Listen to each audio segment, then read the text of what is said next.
विधि विवरण ग्रंथ अध्याय 4 पद संख्या 32 से 34 और 39 से 40 तक।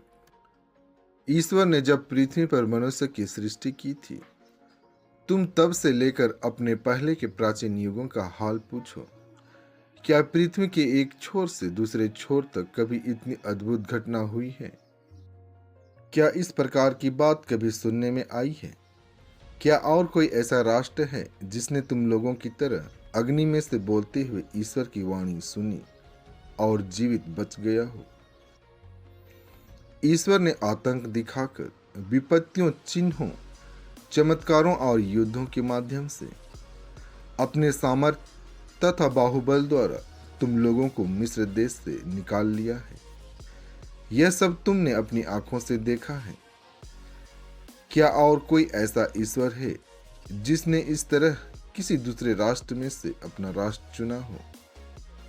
आज यह जान लो और इस पर मन ही मन विचार करो कि ऊपर आकाश में तथा नीचे पृथ्वी पर प्रभु ही ईश्वर है, उसके सिवा कोई और ईश्वर नहीं है। मैं तुम लोगों को आज उनके नियम और आदेश सुनाता हूं। तुम उनका पालन किया करो, जिससे जो देश तुम्हारा प्रभु ईश्वर तुम्हें सदा के लिए देने वाला है, उसमें तुमको और तुम्हारे पुत्रों को सुख, शांति तथा लंबी आयु मिल सके। रोमियो के नाम संत पौलुस का पत्र अध्याय 8 पद संख्या 14 से 17 तक।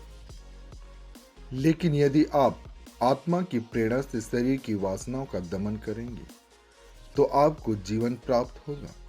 जो लोग ईश्वर के आत्मा से संचालित हैं, वे सब ईश्वर के पुत्र हैं।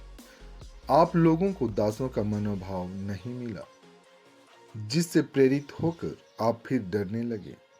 आप लोगों को गोद लिए पुत्रों का मनोभाव मिला, जिससे प्रेरित होकर हम पुकार कर कहते हैं, अब्बा, हे पिता। आत्मा स्वयं हमें आश्वासन देता है कि हम सचमुच ईश्वर की संतान हैं। यदि हम उसकी संतान हैं तो हम उसकी विरासत के भागी हैं। हम मसीह के साथ ईश्वर की विरासत के भागी हैं। यदि हम उसके साथ दुख भोगते हैं तो हम उसके साथ महिमान्वित होंगे। संत मत्ती आज का पवित्र सुसमाचार अध्याय 28 पद संख्या 16 से 20 तक। तब 11 शिष्य गलीलिया की उस पहाड़ी के पास गए जहां ईसा ने उन्हें बुलाया था। उन्होंने ईसा को देखकर दंडवत किया, किंतु किसी किसी को संदेह भी हुआ। तब ईसा ने उनके पास आकर कहा, मुझे स्वर्ग में और पृथ्वी पर पूरा अधिकार है, इसलिए तुम लोग जाकर सब राष्ट्रों को शिष्य बनाओ और उन्हें पिता, पुत्र और पवित्र आत्मा के नाम पर बपतिस्मा दो। मैंने तुम्हें जो जो आदेश दिए हैं, तुम लोग उनका पालन करना उन्हें सिखलाओ और याद रखो, मैं संसार के अंत तक सदा तुम्हारे साथ हूं। आमीन।